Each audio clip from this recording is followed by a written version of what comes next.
প্রতিদিনের চিন্তা ও প্রার্থনা। ৮ই সেপ্টেম্বর। দিনের প্রধান চিন্তা।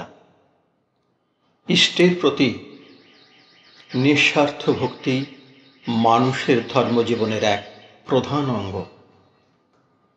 মুখস্থ করা যায়, স্বাধীন আমি যে প্রভু, বাঁধিলাম মোরে তোমার বন্ধনে।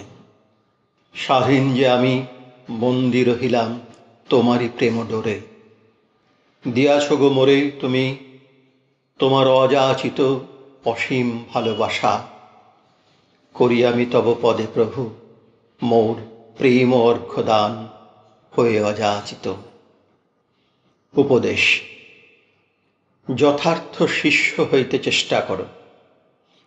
এ জগতে অনেকেই গুরু হইতে চায়, কিন্তু প্রকৃত শিষ্য পাওয়া সত্যই দুর্লভ। কিন্তু বাহ্যিক পোশাক পরিয়া বা ব্যবহার দেখাইয়া কেহ খাঁটি শিষ্য হইতে পারে না। শিষ্যত্ব মানে সজাগ হইয়া থাকা। তুমি কখনো ঘুমাইয়া পড়িও না, তবে অনেক কষ্ট করিয়া নিজেকে আবার জাগাইতে হইবে। প্রার্থনা। হে সর্বজ্ঞান স্ফূর্ত দেবতা, আমার এই হৃদয় যেন দিনহীনভাবে পূর্ণ হয়, এই আশীর্বাদ তুমি আমাকে করো।